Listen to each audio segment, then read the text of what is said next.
Assalamualaikum warahmatullahi wabarakatuh. Salam sehat untuk teman-teman semua.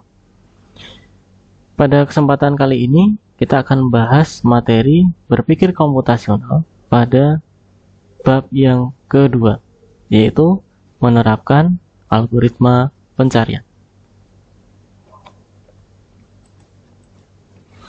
Nah, perhatikan kasus berikut. Di sini saya memiliki 12 buku yang saya susun sedemikian rupa. Nah, kemudian teman-teman diminta untuk mencari sebuah buku dengan judul One Kiss R2. Dapatkah teman-teman menemukan buku tersebut? Ya, teman-teman menemukan buku tersebut di buku ke-7. Nah, pertanyaannya adalah, dapatkah teman-teman mendeskripsikan proses yang terjadi? Proses bagaimana teman-teman menemukan buku tersebut? Nah, untuk menjawab pertanyaan tadi, mari kita bahas materi berikut ini. Nah, mari kita mulai dari konsep dari pencarian itu sendiri. Nah, pencarian adalah proses menemukan elemen atau objek tertentu dari beberapa elemen yang diberikan. Pencarian dinyatakan berhasil jika elemen yang dicari ditemukan. Jika tidak, pencarian dinyatakan tidak berhasil. Nah, di buku informatika kelas 10 disebutkan, ketika melakukan suatu pencarian, kalian harus menemukan suatu benda atau objek yang memenuhi kriteria tertentu dari sekumpulan benda atau objek yang lain. Nah, jika sebuah objek itu memenuhi kriteria tertentu, maka data ditemukan. Namun, jika kita sudah mencari sampai atau keseluruhan objek dan tidak menemukan satu objek pun yang memenuhi kriteria yang kita tentukan, maka bisa dikatakan pencariannya tidak berhasil. Nah, pencarian adalah proses menemukan sebuah nilai. Tadi sudah disebutkan ya, nilai tertentu dari sekumpulan data dengan tipe data yang sama. Nah, jadi kalau kita melakukan pencarian, data di mana kita melakukan pencarian itu tipenya atau jenisnya harus sama. Kalau teks ya teks semua, kalau angka ya angka semua. Nah, contohnya kalau kita mau mencari nama di dalam daftar nama. Nah, maka daftar nama ini isinya harus nama dalam bentuk teks, bukan dalam bentuk angka, karena sudah beda jenis. Nah, begitu juga ketika kita mau melakukan pencarian angka di dalam daftar angka. Maka daftar angka ini ya isinya angka, tidak campuran, ada angka, ada teks, ada tanda baca, dan seterusnya.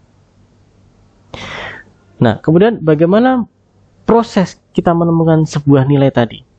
Nah, prosesnya adalah dengan membandingkan nilai yang dicari dengan data yang ada. Jadi kalau kita kembali ke kasus yang tadi, bagaimana teman-teman bisa menemukan sebuah buku dengan judul One Kiss R2 tadi? Nah, sebenarnya proses yang terjadi adalah teman-teman membandingkan judul buku 1, 2, 3, dan seterusnya itu dengan judul buku yang kita cari. Nah, jadi kita membandingkan judul buku One Kiss R2 dengan judul buku pertama. Sama tidak? Tidak sama. Dengan judul buku kedua? Tidak sama. Ketiga? Tidak sama. Keempat? Tidak sama. Kelima? Tidak sama. Keenam? Tidak sama. Ketujuh? Sama. Selesai.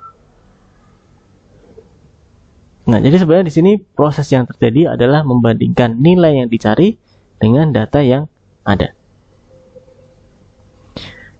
Nah, namun permasalahan ini menjadi semakin kompleks, semakin rumit ketika data yang ada itu semakin besar.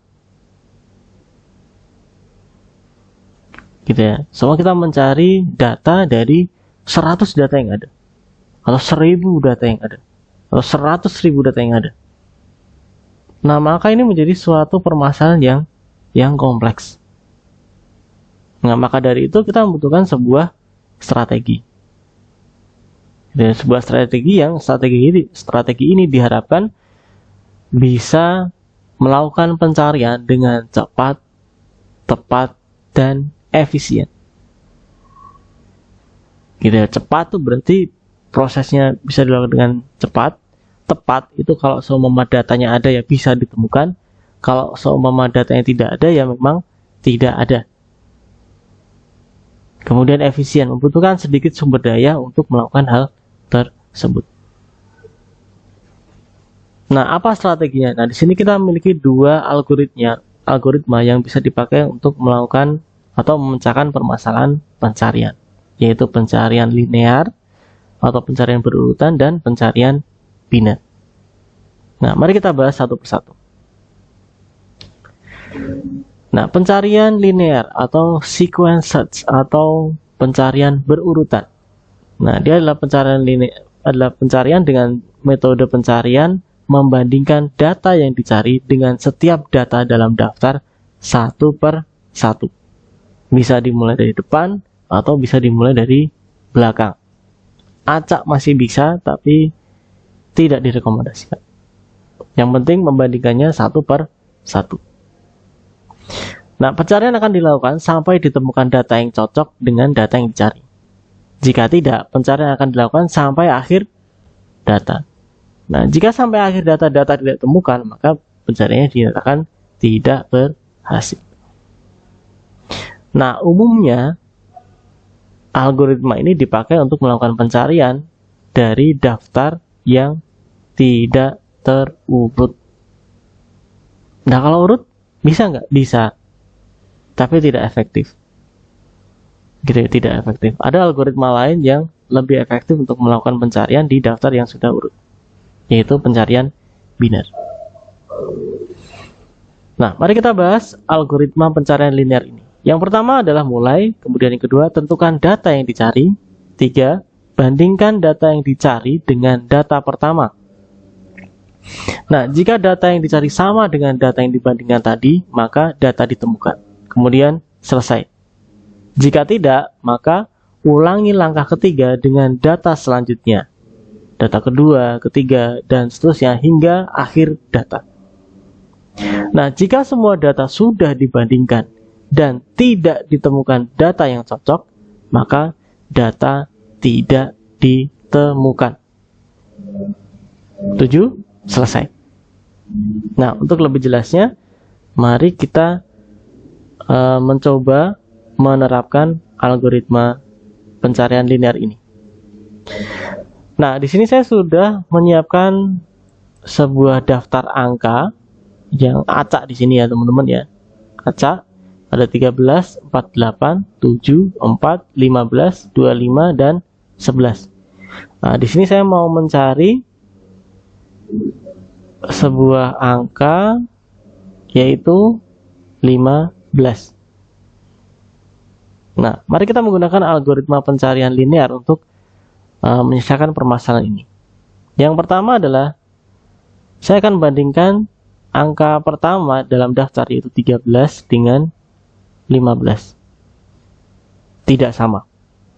Kalau begitu, saya lanjutkan ke angka kedua yaitu 48.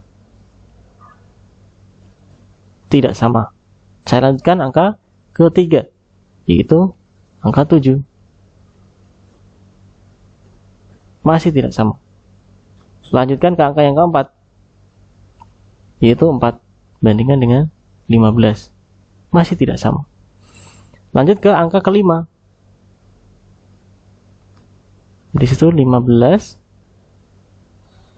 Nah, baru di sini kita menemukan angka tersebut.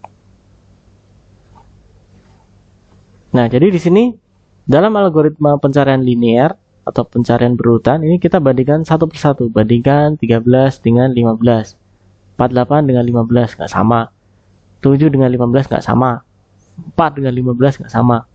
15 dengan 15 sama. Nah, semoga penjelasan Ini bisa diterima ya teman-teman ya. Oke, kita lanjutkan untuk yang algoritma kedua, yaitu pencarian biner. Nah, pencarian biner ini dikenal juga dengan istilah half interval search. Nah, di situ ada kata-kata half interval, setengah interval. Nah, bagaimana konsepnya? Pencarian biner dilakukan dengan cara membandingkan nilai yang dicari dengan nilai di tengah atau median. Kemudian jika nilai tersebut tidak cocok, maka sebagian data di dalam daftar itu akan dieliminasi. Data yang mana? Data yang tidak mungkin nilai yang kita cari itu ada di dalamnya. Selanjutnya, proses akan melakukan pencarian di setengah bagian sisanya dengan cara yang sama. Sampai kapan? Nah, proses ini berulang hingga data ditemukan atau sampai tidak dimungkinkan lagi pembagian dilakukan. Nah, jika sampai tidak dimungkinkan lagi terjadi pembagian namun nilai tidak ditemukan, maka pencarian dinyatakan tidak berhasil. Nah, pencarian biner biasa digunakan untuk melakukan pencarian data dari sekumpulan data yang sudah terurut. Nah, mari kita lihat algoritmanya. Yang pertama adalah mulai. Kedua, tentukan data yang dicari. 3, bandingkan data yang dicari dengan data di tengah. Lakukan pembulatan ke bawah. Nah, jika data yang dicari sama dengan data di tengah atau medianya, berarti data ditemukan selesai. Nah, jika data yang dicari lebih besar,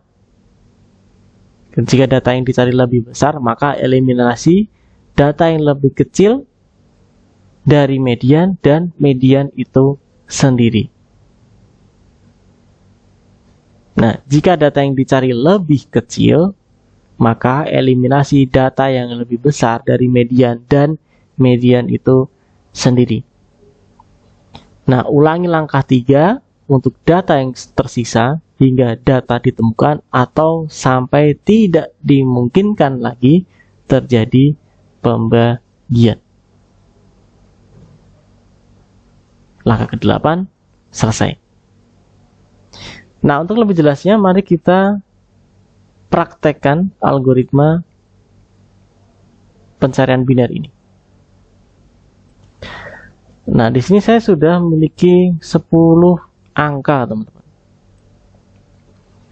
Ada 10 angka yang saya susun urut dari kecil ke besar.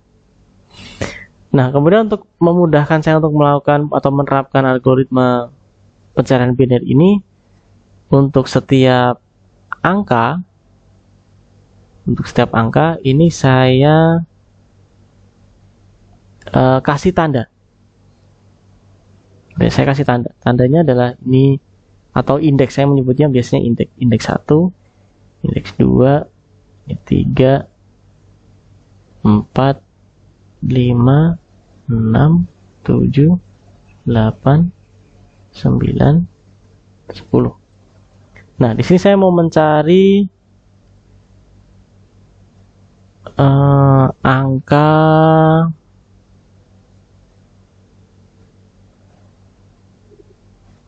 31. Oke, kita mulai langkah pertama. Langkah pertama bagaimana? Langkah pertama adalah bandingkan data yang dicari dengan median. Nah, bagaimana kita menentukan mediannya? Dengan cara menambahkan indeks pertama dengan indeks terakhir, kemudian dibagi 2. 1 tambah 10 dibagi 2 sama dengan 5,5 gitu ya. Oke, saya buatkan jadi 5. Nah, data kelimanya itu yang mana? Oh, data kelimanya adalah 27. Oke, bandingkan angka 27 dengan angka 31. Nah, ternyata angka 31 ini lebih besar dari 27. Maka eliminasi data yang lebih kecil dari median dan median itu sendiri. Sehingga di sini kita tinggal menyisakan angka 31, 33, 35, 42, 45. Ini indeks ke-6, 7, 8, 9, 10. Nah, berikutnya kita lakukan hal yang sama. Langkah kedua, tentukan nilai tengahnya. Tentukan nilai mediannya. Median yang mana? 6 ditambah 10 dibagi 2. 16 dibagi 2. 8. Nah, indeks ke-8 itu berapa? Indeks ke-8 adalah 35. Nah, di sini 35 saya bandingkan dengan 31. Ternyata 31 ini lebih kecil. Kita 31 lebih kecil. Maka eliminasi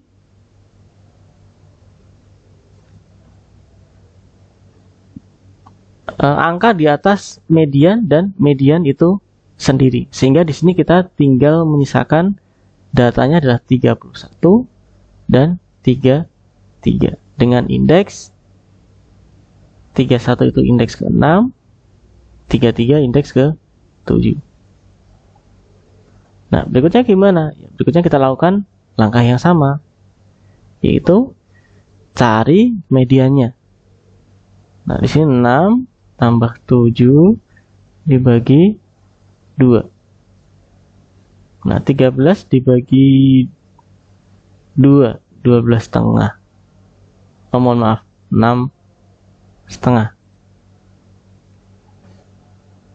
Kita 13 dibagi 2, 6 setengah. Kita bulatin jadi 6. Nah, data ke-6-nya adalah 31. Oke, di sini kita bandingkan data ke-6 yaitu 31 dengan data yang kita cari, itu 31. Nah, ternyata data ditemukan.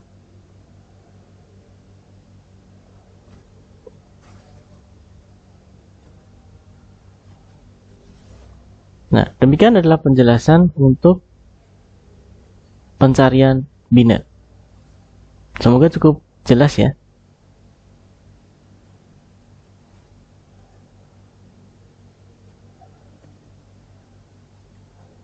Nah, untuk contoh yang lain teman-teman bisa melihat di slide berikutnya.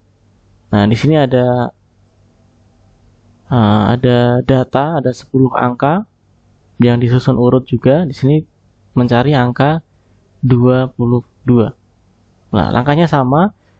Cari nilai tengahnya, kemudian eliminasi. Cari nilai tengah, eliminasi sampai ditemukan atau sampai tidak ditemukan lagi, atau sampai tidak bisa dilakukan lagi pembagian. Nah, di slide berikutnya juga ada contoh lagi. Di situ kita mencari angka 23 dari 10 angka yang disusun dari kecil ke besar. Langkahnya sama, cari nilai tengah, kemudian bandingkan, eliminasi. Cari nilai tengah, bandingkan, kemudian eliminasi sampai ditemukan data yang dicari.